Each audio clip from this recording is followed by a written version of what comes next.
Hello students and welcome back to my channel.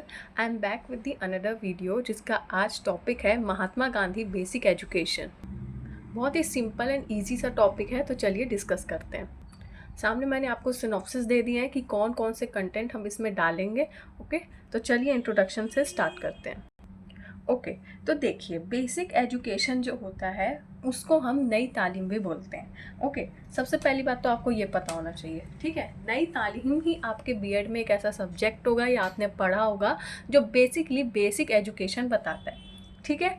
अब ये जो है ना एजुकेशनल फिलॉसफी में सबसे ज़्यादा इंट्रोड्यूस्ड हुआ वाला टॉपिक है। आपने जो एजुकेशनल फिलॉसफी ये जो आप पढ़ रहे हैं, ठीक है, ये सबसे ज़्यादा इंट्रोड्यूस्ड हुआ है, ठीक है। और क्यों इंट्रोड्यूस्ड हुआ है? स्टूडेंट्स के लिए हुआ है, ठीक है। स्टूडेंट्स के इम्प्रूवमेंट के लिए होता है। अब यहाँ पे कोई एज नहीं होती है बच्चों की, ठीक है। वो हर एक स्कूल एज के बच्चों की बात होती है टिल 16 to 18 ईयर्स, ठीक है। महात्मा गांधी के द्वारा किया गया था 1937 में, ये चीज़ आपको पता होगी, ठीक है।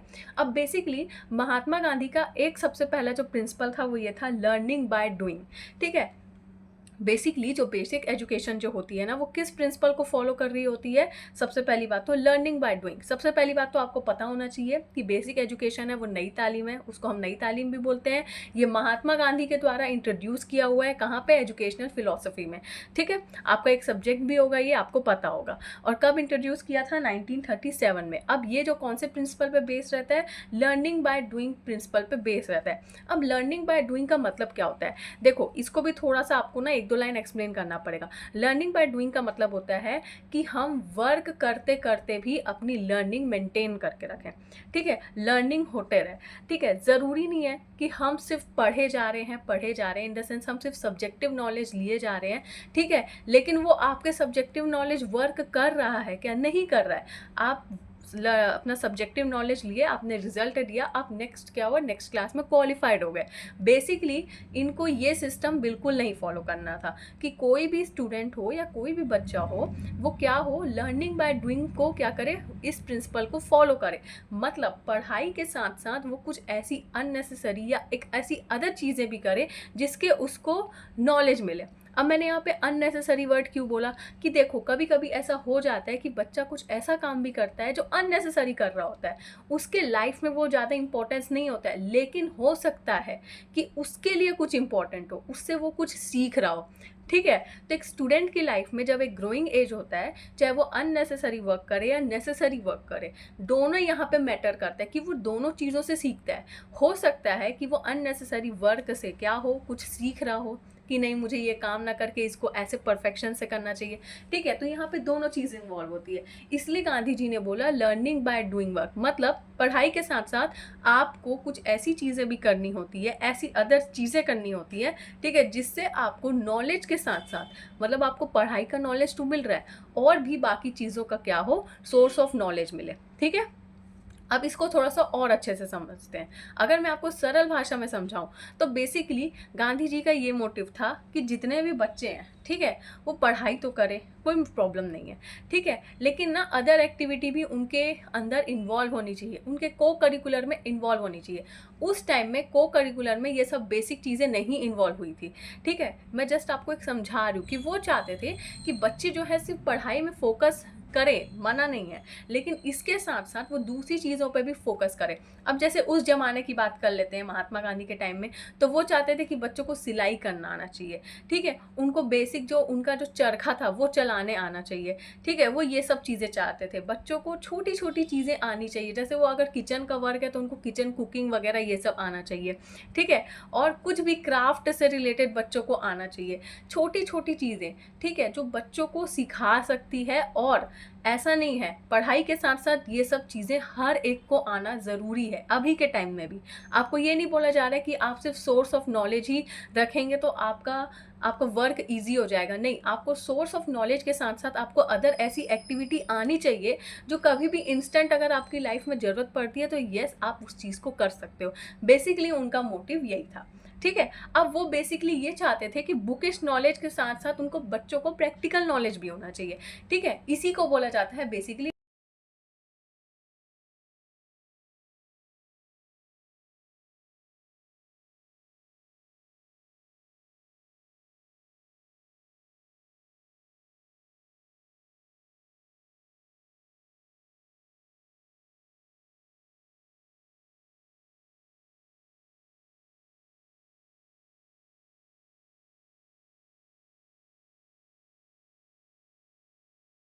ये पता होनी चाहिए। बेसिकली उनका ये मेन मोटिव था। ठीक है, अब देखो, आपको किसी भी अगर प्रैक्टिकल नॉलेज का होने लग जाता है, या आप कोई भी प्रैक्टिकल नॉलेज ले रहे होते हो, तो यहाँ पे आपको डिफरेंट डिफरेंट टाइप की क्या होती है, स्किल डेवलपमेंट होने लग जाती है। डे टू डे लाइफ में आप कोई भी प्रैक्टिकल वर्क अगर सीख जाते हो जो आपके डेली लाइफ से रिलेटेड रहता है, ठीक है, तो यहाँ पे आपको डिफरेंट डिफरेंट टाइप की स्किल डेवलपमेंट होने लग जाएगी। आप बेसिक स्किल्स अपने अंदर धीरे धीरे क्या करते हैं, डेवलप करने लग जाते हैं। ठीक है, और जो एक और चीज़, जो मेन महत्व जो गांधी जी ने दिया था, वो ये चाहते थे कि बच्चा जो हो या स्टूडेंट जो हो, ठीक है, वो क्या हो, इंडिपेंडेंट हो, सेल्फ इंडिपेंडेंट हो। ठीक है, अब ज़रूरी नहीं है, देखो, अगर आप कोई भी एज में अगर आप प्रैक्टिकल नॉलेज ले रहे हो, ठीक है, चाहे वो कुकिंग से रिलेटेड हो, मैंने बोला ना, ड्राइंग, आर्ट, आप कुछ भी कर सकते हो। अब अभी के टाइम में तो डिफरेंट डिफरेंट टाइप की एक्टिविटीज़ हैं, जैसे मेहंदी वर्क हो गया, रंगोली वर्क हो गया, जितने भी डिफरेंट टाइप की एक्टिविटीज़ होती है, बेसिकली आपको हर चीज़ का प्रैक्टिकल नॉलेज होना चाहिए। ठीक है, तो वो ये चाहते थे कि बाई चांस अगर कोई थ्रू एजुकेशन अगर जॉब नहीं लगा पा रहा है, तो थ्रू दिस जितने भी उसने अपने लाइफ में जो भी ये प्रैक्टिकल वर्क सीखे हैं, उसके थ्रू वो क्या हो, अर्निंग कर सके। ठीक है, अब देखो, मान लो कोई एक स्टूडेंट है, उसको मेहंदी लगाना बहुत अच्छे से आता है, ठीक है, लेकिन वो एजुकेशन में थोड़ा सा कम है, लेकिन उसने अपना मेहंदी का बिजनेस स्टार्ट कर दिया, तो यहाँ पे उसका बिजनेस रन होने लग गया, वो बहुत प्रोफेशनल होने लग गया, उसने प्रोफेशनल क्लासेस भी लिए, वो सर्टिफाइड है, हर चीज़ है, तो यहाँ पे उसका क्या हुआ, बिजनेस रन हुआ। तो यहाँ पे ये हुआ कि उसने एजुकेशन तो लिया है, वो क्वालिफाइड भी है, लेकिन उसको अदर प्रैक्टिकल चीज़ों के बारे में भी नॉलेज है, इन द सेंस कुछ भी हो सकता है। ठीक है, एक बच्चा है, हो सकता है कि उसने एजुकेशन में बहुत अच्छे से पढ़ा हो, बहुत अच्छा वेल क्वालिफाइड हो, ठीक है, लेकिन उसको ड्रेस का काम करना, टेलरिंग का काम करना, ओके, ये सब वर्क जो है उसको बहुत अच्छे से आता है। ठीक है, स्टिचिंग वर्क उसको बहुत अच्छे से आता है, वेल डिज़ाइनर के तौर पे है, अगर वो उसको बहुत अच्छे अच्छे आइडियाज़ भी आते हैं, तो थ्रू दीज आइडियाज़ वो क्या करते हैं, अपने बिजनेस को रन करता है, तो कहीं ना कहीं आगे भी वो सक्सेसफुल हो जाता है। बेसिकली महात्मा गांधी का यही मोटिव था कि बच्चे को अगर हम एजुकेशन नॉलेज दे रहे हैं, तो उसको प्रैक्टिकल नॉलेज भी आना चाहिए, उसको पता होना चाहिए, अगर कभी उसको ज़रूरत पड़े तो वो इससे अर्निंग कर सके। बेसिकली उनका मेन मोटिव यही था। अब देखो, इससे ना एक चीज़ सीखने को मिलती है, वो वर्ड यूज़ किया गया है, रियल लाइफ एक्सपीरियंस। ठीक है, अब ये रियल लाइफ एक्सपीरियंस को क्यों इतना फोकस किया गया है इस टॉपिक पे, तो बेसिकली अगर एजुकेशन ही सिर्फ आप ले रहे हो, ठीक है, तो जनरली होता ही है कि थोड़ा सा प्रैक्टिकल नॉलेज आपका कम होने लग जाता है। इसीलिए आपको बोला गया है कि प्रैक्टिकल नॉलेज आप साइड बाय साइड लो, जिससे आपकी डिफरेंट डिफरेंट टाइप की स्किल्स डेवलप होगी। ज़रूरी नहीं है कि सिर्फ आपकी स्किल ही डेवलप होगी, आपका मेंटल एप्टीट्यूड भी डेवलप हो सकता है यहाँ पे। ठीक है, एक ये भी स्किल डेवलपमेंट होता है, वो ऑल राउंडर स्किल डेवलपमेंट की बात कर रहे हैं। ठीक है, पर्टिकुलर सिर्फ एक प्रैक्टिकल वर्क की बात नहीं कर रहे हैं। आपका head hand and body, I think ये जो तीन चीज़ है, ठीक है, उसको फॉलो किया गया है। ओके, तो बेसिकली उनका ये कहना है कि अगर आप लाइफ में प्रैक्टिकल चीज़ें कर रहे होते हो, तो आपको रियल लाइफ एक्सपीरियंस भी कहीं ना कहीं देखने को मिलता है, सीखने को मिलता है। आप रियल लाइफ एक्सपीरियंस भी करते हो, बहुत सारे ऐसे होते हैं कभी कभी कि रियल लाइफ एक्सपीरियंस नहीं एक्सपीरियंस कर पाते हैं, या उनका एक्सपीरियंस जो होता है वो बहुत ख़राब होता है। लेकिन जब आप खराब करते हो कुछ चीज़ों को, तो यहीं से आप सीखते हो, और सीखते हो तो आप पॉजिटिव वे में जाते हो, है ना। तो वो बेसिकली यही बोलना चाहते थे कि आपको रियल लाइफ एक्सपीरियंस, मतलब आपको सोसाइटी, आसपास आपके जो भी चीज़ें हो रही है, उसको आपको फेस करना आना चाहिए। ठीक है, तो बेसिकली वो किस पे फोकस करना चाहते थे, बेसिकली वो हेड, हार्ट एंड हैंड पे फोकस करते थे। अब हेड का मतलब क्या होता है कि यहाँ पे आपका ओवरऑल मेंटल डेवलपमेंट होता है, ठीक है, एप्टीट्यूड हो, आपका एटीट्यूड हो, कुछ भी हो, ठीक है। और नेक्स्ट जो है वो हार्ट मतलब कि आप इमोशनल भी रहो, आप इमोशनली कनेक्टेड रहो लोगों से, ठीक है, लेकिन आप साथ ही साथ स्ट्रॉन्ग भी रहो। ठीक है, आप अगर अपने मन को मार देते हो या हार जाते हो किसी चीज़ों से, ठीक है, तो यहाँ पे आप सोसाइटी को फेस नहीं कर पाओगे। जो रियल लाइफ एक्सपीरियंस जो आपके साथ या कुछ प्रॉब्लम हुई है, आप उसको फेस नहीं कर पाओगे। आपको इमोशनली स्ट्रांग रहना है, पॉजिटिव रहना है, ठीक है, कभी इस चीज़ को नेगेटिव वे में नहीं जाना है। एंड लास्ट जो है वो है हैंड का मतलब क्या होता है कि आप इस हाथों से कितनी अच्छी चीज़ों को कर सकते हो। तो बेसिकली वो ये 3 चीज़ों को फोकस करते थे, हेड, हार्ट एंड हैंड, ठीक है। एंड ये जो तीनों चीज़ हैं ये सबसे ज़्यादा इम्पॉर्टेंट है अभी की लाइफ में भी, ओके। एंड आप एजुकेशन में भी इस चीज़ को यूज़ करते हैं। तो बेसिकली ये था इंट्रोडक्शन ऑफ बेसिक एजुकेशन, जिसको नई तालीम भी बोला जाता है। नेक्स्ट देखते हैं मीनिंग ऑफ एजुकेशन। तो देखो एजुकेशन में ना बहुत सारे मीनिंग दिए हुए हैं, बहुत बहुत लेवल के मीनिंग दिए हुए हैं, लेकिन आपको एग्ज़ाम में देखो, आप अगर जो भी बुक रिफ़र कर रहे होगे नो डाउट, ठीक है, लेकिन ना उसमें आपको थोड़ा सा वास्ट वे में बहुत सारे मीनिंग दिए हुए हैं, नैरो मीनिंग दिया होगा, ठीक है, ब्रॉडर मीनिंग दिया होगा। ये सबको आपको इंक्लूड करना है एग्ज़ाम में नो डाउट, लेकिन आपको कैसे इंक्लूड करना है, किस शॉर्ट फॉर्म में लिखना है, ठीक है, क्योंकि कम समय में हमको सारी चीज़ों को लिखना है और ये जो टॉपिक है वो सबसे ज़्यादा इंपॉर्टेंट है, ठीक है। तो आप एक एक चीज़ों को समझिए कि आपको लिखना कैसा है। सबसे पहली बात तो आपको संस्कृत मीनिंग बताना है एजुकेशन का, जिसको हम शिक्षा भी बोलते हैं, ठीक है। अब ये वर्ड जो है वो 6 वर्ड से डिराइव हुआ है, ठीक है, जिसका मतलब क्या होता है, to acquire knowledge and learning. Simple सी बात है ना। हम इसमें नॉलेज भी एक्वायर करते हैं और क्या होता है, और साथ ही साथ हमारा लर्निंग भी होता है, और या तो हम लर्निंग को सीख भी लेते हैं, ठीक है। ज़रूरी नहीं है कि लर्निंग मतलब सिर्फ लर्न ही करना, कुछ चीज़ें ऐसी भी होती है जो हम करके सीख रहे होते हैं, है ना, उसको भी लर्निंग में बोला जाता है, ठीक है। उसके बाद आप एजुकेशन इन इंडियन कंटेक्स्ट को समझाओगे। तो इंडियन कंटेक्स्ट में एजुकेशन को शिक्षा भी बोला जाता है, जिसका मतलब होता है लर्निंग और स्टडिंग, और साथ ही साथ इसे विद्या भी बोला जाता है, जिसको हम क्या बोलते हैं, नॉलेज या सोर्स ऑफ नॉलेज, ठीक है। अब शपनिषद में क्या होता है, ठीक है, शपनिषद में आत्मज्ञान या सेल्फ लर्निंग होता है, क्योंकि ये आपको कहीं ना कहीं क्या करता है, लर्निंग के लिए, सेल्फ लर्निंग के लिए आपको एंकरेज करता है, ठीक है। तो बेसिकली जो एजुकेशन क्या होता है वो आपको सेल्फ लर्निंग के लिए क्या करता है, एंकरेज करता है, ठीक है। इसलिए आपको फिर आत्मज्ञान मिलता है। आत्मज्ञान मतलब आपको कहीं ना कहीं एक सेल्फ नॉलेज भी साथ में डेवलप होने लग जाता है, ठीक है। तो बेसिकली आप देख लीजिए कि इंडियन कंटेक्स्ट में मैंने तीनों चीज़ों को एकदम शॉर्ट वे में और एकदम प्रॉपर सिस्टमैटिक वे में समझाया है। बिल्कुल ऐसे ही सिस्टमैटिक आप लिख के आएंगे तो डायरेक्ट ये होगा कि चेकर जो है वो ये देख लेगा कि ये इंडियन कंटेक्स्ट में इसने तीनों पॉइंट को क्या किया है, एक्सप्लेन किया है। नेक्स्ट है meaning of education in western context, ठीक है। तो वेस्टर्न कंटेक्स्ट में इसका मतलब क्या होता है, to train, act of teaching, ठीक है, या ट्रेनिंग, ठीक है। उनके हिसाब से एजुकेशन जो होता है वो कोई या तो आपको ट्रेन कर रहा होता है, आप किसी भी चीज़ को ट्रेन हो रहे हो, या आपको कोई ट्रेन कर रहा है किसी के लिए, किसी चीज़ों के लिए, ठीक है। आपको लर्निंग के लिए कोई ट्रेन कर रहा है या आपको लर्निंग का कुछ पढ़ा रहा है, बेसिकली उनका मतलब ये होता है, ठीक है। अब ये 2 वर्ड से मिलकर बना रहता है उनके हिसाब से, ई प्लस डूको, जिसको ई बोला जाता है फॉर्म विद इन, और डूको का मतलब होता है ब्रिंग आउट, ठीक है। तो मीनिंग ऑफ एजुकेशन बेसिकली इतना तो सफिशिएंट है, लेकिन आपने देखा होगा कि बहुत जगह पे real, true meaning, narrow meaning, broader meaning, analytical meaning of education, ये सब दिया हुआ है। तो it's all up to you कि अगर आपको उसके बारे में थोड़ा थोड़ा पॉइंट अगर आप समझाना है तो बिल्कुल आप पैराग्राफ फॉर्म में एक छोटा छोटा 3 से 4 लाइन का आप उनके बारे में बता सकते हैं। एंड यस, उसके साथ अगर आपको डेफिनेशन भी दिया होगा डिफरेंट फिलोसोफर्स का, तो उतना कंपलसरी नहीं होता है, उतना कोई नहीं देखता है ना, आपको उतना परफेक्शन से याद होगा। तो अकॉर्डिंग टू माई एक्सपीरियंस तो मैं आपको बोलूँगी कि अगर इफ़ आपको लिखना है ये डिफरेंट टाइप के मीनिंग्स को, तो आप एकदम 3 से 4 लाइन में उसको थोड़ा सा एक्सप्लेन कर दीजिए। उससे ज़्यादा no need of explanation, extra explanation करने की आपको ज़रूरत नहीं है बेसिकली इस टॉपिक पे, ओके।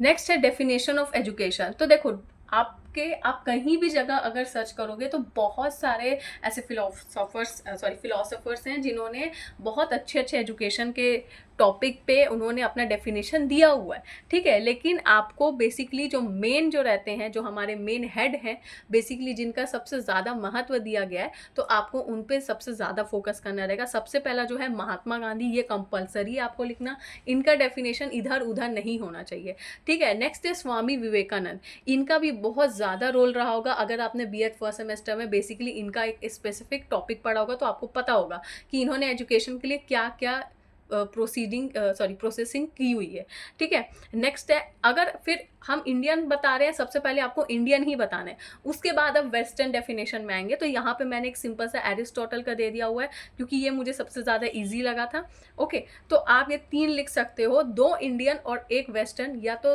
1 इंडियन और 2 वेस्टर्न, ये रूल फॉलो होता है, ठीक है। और हमेशा टॉप पे आप इंडियन का सबसे पहले डेफिनेशन डालेंगे, थ्रू बीएड, मैं आपको अपना बीएड का एक्सपीरियंस के तौर पर बता रही हूँ कि आपको सबसे पहले इंडियन, अगर आपको कोई डेफिनेशन दिखता है तो सबसे पहले आप इंडियन लिखोगे, उसके बाद आप वेस्टर्न में आओगे, ठीक है। ये भी चीज़ों को देखा जाता है, माइनर मिस्टेक्स यहाँ से भी कट जाते हैं मार्क्स, क्योंकि जनरली होता है बहुत सारे लोग सबसे पहले वेस्टर्न को फॉलो करते हैं क्योंकि वो ईजी वे में दिया रहता है या 1-2 लाइन का ही होता है, ठीक है, एज कम्पेयर टू इंडियन, ठीक है। तो आपको यहाँ पे गलती नहीं करना है। यहाँ पे जो बेसिकली ये जो होता है या 2 मार्क्स का होता है या 1 मार्क्स का होता है, मेरे को नहीं पता, बेसिकली शायद 2 मार्क्स का होता है आपका मीनिंग, जो डेफिनेशन जो मेन फोकस करता है, तो यहाँ पे आपका 1 नंबर कटने के ऑटोमेटिक चांसेस होते हैं, ठीक है। नेक्स्ट हम डिस्कस करेंगे basic principle of basic education. Okay, तो बेसिक एजुकेशन के कुछ ना कुछ बेसिक प्रिंसिपल भी है कि जिसके टूवर्ड्स वो वर्क कर रहा होता है या जिसके थ्रू वर्क कर रहा होता है। ओके, तो सबसे पहला जो प्रिंसिपल है वो है लर्निंग बाय डूइंग, ठीक है। तो ये चीज़ तो हमको पता है कि इनका जो मेन फोकस था वो लर्निंग बाय डूइंग था। मतलब वो ये चाहते थे कि एजुकेशन जो हो वो प्रैक्टिकल वर्क पे सबसे ज़्यादा फोकस करे, है ना, वो प्रैक्टिकल वर्क पे सबसे ज़्यादा वेटेज दे, ठीक है। और साथ ही साथ क्या हो कि उनको मतलब वो ये चाहते थे कि बच्चों को रियल लाइफ एक्सपीरियंस भी मिले, ठीक है, वो सीखें, रियल लाइफ एक्सपीरियंस से उनको रियल लाइफ एक्सपीरियंस मिले और साथ में वो रियल लाइफ एक्सपीरियंस एक्सप्लोर करें, सीखें, ठीक है, उससे डेवलपमेंट होगा। और साथ ही साथ जो बच्चे जो रोट लर्निंग को फॉलो कर रहे हैं, जो रटने की चीज़ों को फॉलो कर रहे हैं इंस्टेड ऑफ रोट लर्निंग, वो चाहते थे कि बच्चे जो हैं वो ज़्यादा सोर्सेज ऑफ नॉलेज को क्या करें, गेन कर सकें, ठीक है। एंड थ्रू प्रैक्टिकल वर्क, जब वो प्रैक्टिकल वर्क परफॉर्म कर रहे होते हैं तो यहाँ पे उनकी लर्निंग क्या होती है, बहुत अच्छी होती है, ईजी वे में होती है। ओके, तो बेसिकली उनका जो मेन बेसिक प्रिंसिपल था वो इस पे था, ठीक है। नेक्स्ट है क्राफ्ट सेंटर्ड एजुकेशन। अब क्राफ्ट सेंटर्ड एजुकेशन का मतलब क्या होता है कि वो ये चाहते थे कि जितने भी स्टूडेंट्स हैं जो भी लर्निंग पीरियड में वो हैंडीक्राफ्ट वर्क पे सबसे ज़्यादा फोकस करें। जो हाथ की वर्क की चीज़ें होती है या हाथ से बनाई हुई चीज़ें होती है या हैंड से रिलेटेड जो भी एक्टिविटीज़ होती हैं, जो बेसिकली क्राफ्ट वर्क होता है, ठीक है, वो ये चाहते थे कि मेन जो फोकस हो वो क्राफ्ट सेंटर्ड एजुकेशन हो। क्राफ्ट से रिलेटेड, हैंडीक्राफ्ट से रिलेटेड बच्चों को चीज़ों को पढ़ाया जाए, सिखाया जाए, ठीक है, और उसको टीचिंग लर्निंग प्रोसेस के टाइम में इंक्लूड किया जाए। ये करिकुलम में उनके में इंक्लूड होना चाहिए, उन्होंने ये बोला था, ठीक है। नेक्स्ट है education through mother tongue. Okay, mother tongue का मतलब ये होता है कि आप जो भी इंस्ट्रक्शन दोगे वो मदर टंग को यूज़ करते हुए दोगे। देखो अभी के टाइम में आपको पता ही होगा, जैसा कि बोला गया है कि क्लास 5 या 6 8 तक के बच्चों को आप मदर टंग के वे में आप उनको क्या करोगे, पढ़ाओगे। मदर टंग का मतलब क्या होता है, जो भी आपकी बेसिक जो मेन लैंग्वेज होती है, जैसे हर जगह पे हिंदी यूज़ किया जाता है इंस्टेड ऑफ इंग्लिश, है ना, बच्चों को सिखाने के लिए, पढ़ाने के लिए। अगर कोई बच्चे एकदम ही लोकल, जहाँ पे एकदम लोकल स्कूल है, तो आप वहाँ पे उनकी मदर टंग यूज़ करोगे। जैसे हमारे यहाँ जो छत्तीसगढ़ी बोला जाता है, तो कभी कभी ऐसा हो जाता है कि टीचर्स को छत्तीसगढ़ी में ही बच्चों को समझाना रहता है। कुछ बच्चे होते हैं जो नहीं समझ पाते, तो यहाँ पे आप एजुकेशन में क्या कर रहे हो, मदर टंग का यूज़ कर रहे हो। उसके बाद हायर एजुकेशन में बोल दिया जाता है कि आप थोड़ा सा एक क्वालिफाइड एजुकेशन लाओ, क्योंकि बच्चा क्या होता है हाई स्कूल में प्रिफर हो जाता है ना। तो इसीलिए टिल क्लास 5 या क्लास 8 तक बच्चों को मदर टंग के यूज़ में ही क्या करना है, आपको समझाना है। बेसिकली हम हिंदी फॉलो करते हैं या हमारी जो भी स्टेट की लोकल लैंग्वेज होती है हम उसको फॉलो करते हैं। ओके, नेक्स्ट बोला गया है सेल्फ रिलायंस। अब बेसिकली इतना सब कुछ होने के बाद वो ये चाहते हैं कि थ्रू एजुकेशन जो भी बच्चे हैं उनको कहीं ना कहीं इकोनॉमिकली और सोशली कहीं ना कहीं उनको सपोर्ट मिले, ठीक है। इन द सेंस मतलब वो ये चाहते हैं कि आप अगर प्रैक्टिकल नॉलेज ले रहे हो, रियल लाइफ एक्सपीरियंस एक्सप्लोर कर रहे हो, ठीक है, इससे क्या होगा, आपकी डिफरेंट डिफरेंट टाइप की स्किल डेवलपमेंट होगी, आपके अंदर एक पॉजिटिव बिहेवियर, पर्सनैलिटी, हर चीज़ एकदम पॉजिटिव वे में रहेगा। ओके, आपको आपका वे पाथ आपको एकदम ईजी तौर पे आपको देखने को मिलेगा, ठीक है। तो वे चाहते थे, सेल्फ रिलायंस का मतलब होता है सेल्फ डिपेंडेंट। वो किसी के ऊपर डिपेंडेंट ना होके वो इंडिपेंडेंट रहे, अपना काम खुद से करें। उनको कहीं भी ज़रूरत पड़ रही है, किसी भी वर्क की ज़रूरत पड़ रही है, तो उनके पास इतना प्रैक्टिकल नॉलेज हो कि वो उसके थ्रू भी क्या हो, अपना कुछ ना कुछ अर्निंग कर सकें। तो बेसिकली सेल्फ रिलायंस का मतलब यही होता है, ठीक है। नेक्स्ट है होलिस्टिक डेवलपमेंट। होलिस्टिक डेवलपमेंट अगर मैं समझाऊं तो आपको पता होना चाहिए कि एजुकेशन में उन्होंने तीन चीज़ों की बहुत अच्छे से बात करी जो डेवलपमेंट में काम आती है, वो होता है हेड, हार्ट एंड हैंड। ठीक है, अब ये हेड, हार्ट एंड हैंड मैंने आपको बताया था कि यहाँ पे आपका क्या होता है, मेंटल एप्टीट्यूड, एटीट्यूड यहाँ पे डेवलप होता है, मतलब आपका इंटेलेक्चुअल चीज़ें आपकी सबसे ज़्यादा डेवलप होने लग जाती हैं। ठीक है, साथ ही साथ आप मॉरल चीज़ों के बारे में डेवलप कर रहे होते हो। ठीक है, आपका फिजिकल डेवलपमेंट हो रहा होता है, अगर आप हैंड से कुछ काम कर रहे हो तो आपका फिजिकल डेवलपमेंट हो रहा है। ठीक है, तो आपको धीरे धीरे क्या होता है, ऑलराउंडर डेवलपमेंट में आप धीरे धीरे क्या होते हैं, उस क्राइटेरिया में जाने लग जाते हो। इसीलिए आपने देखा होगा कि यहाँ पे होलिस्टिक डेवलपमेंट के बाद मैंने ऑल राउंड डेवलपमेंट बोला गया है। बेसिकली ऑल राउंड डेवलपमेंट का क्या होता है कि इतना प्रैक्टिकल नॉलेज और डिफरेंट डिफरेंट चीज़ों को आप जब यूज़ करते हो अपनी लाइफ में, रियल लाइफ एक्सपीरियंस फेस कर रहे होते हो, तो बेसिकली क्या होता है कि यहाँ पे आप धीरे धीरे चीज़ों को कोऑपरेट करने लग जाते हो। ठीक है, और आपकी जो रिस्पॉन्सिबिलिटी है टूवर्ड्स सोसाइटी, ठीक है, आप उसके टूवर्ड्स रिस्पॉन्सिबल होने लग जाते हो, लॉयल होने लग जाते हो, कोई नॉन वायलेंस का आप क्रिएट नहीं करते हो, सॉरी कोई वायलेंस आप क्रिएट नहीं करते हो, ऑनेस्ट रहते हो, हमेशा सही बोलते हो। ठीक है, आपके अंदर ऑटोमेटिक एक सेल्फ डिसिप्लिन डेवलप होने लग जाता है, राइट। तो इसके कारण आपका मॉरल डेवलपमेंट होता है, कैरेक्टर का डेवलपमेंट होता है, सोशल डेवलपमेंट होता है, डिफरेंट क्या होते हैं, वैल्यू डेवलपमेंट होने लग जाते हैं। तो डिफरेंट टाइप के आपके डेवलपमेंट आपके लाइफ में इंक्लूड होने लग जाते हैं, इसलिए बोला गया है ऑल राउंड डेवलपमेंट। ओके, और आपको पता ही होगा कि आप कोई भी चीज़ों को अगर आप समझाते हो तो सबसे पहले आपको उस टॉपिक के बारे में, आप जो भी उसके कंटेंट को डालते हो, आपको उसको फ्लो चार्ट में, पहले आपको फ्लो चार्ट में उसके टॉपिक को इंक्लूड करना है, उसके बाद ही आप इन एक एक पॉइंट्स को क्या करोगे, एक्सप्लेन करोगे। ओके, चलिए नेक्स्ट हम देखेंगे objective of basic education. Okay, तो इसमें डिफरेंट टाइप के ऑब्जेक्टिव हैं। ओके, और आई विल सजेस्ट कि आपको इनमें भी ज़्यादा लॉन्ग पैराग्राफ फॉर्म में नहीं लिखना है, 4 से 5 लाइन का आप एक छोटा सा एक्सप्लेनेशन दे दिए, दैट्स इट, इतना सफिशिएंट है। ओके, नेक्स्ट है सबसे पहला है इमीडिएट ऑब्जेक्टिव ऑफ एजुकेशन। ठीक है, अब देखो immediate objective of basic education जो होता है, ये सबसे पहला ऐसा ऑब्जेक्टिव है जो सबसे ज़्यादा इंपॉर्टेंट रोल प्ले करता है बेसिक एजुकेशन में।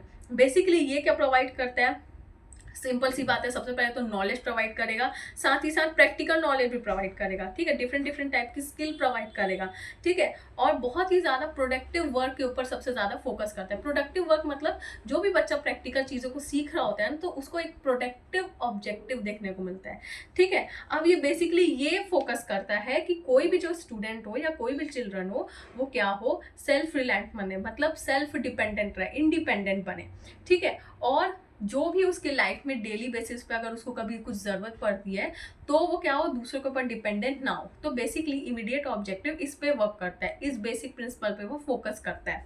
ठीक है, नेक्स्ट है सुप्रीम ऑब्जेक्टिव। ठीक है, अब देखो सुप्रीम ऑब्जेक्टिव जो होता है ना, अकॉर्डिंग टू, हम गांधी जी के बारे में बात करेंगे। ठीक है, according to Gandhi ji, supreme objective का मतलब उनका ये मतलब था कि जो कोई भी स्टूडेंट हो वो क्या हो, हमेशा सबसे पहले तो सच बोले।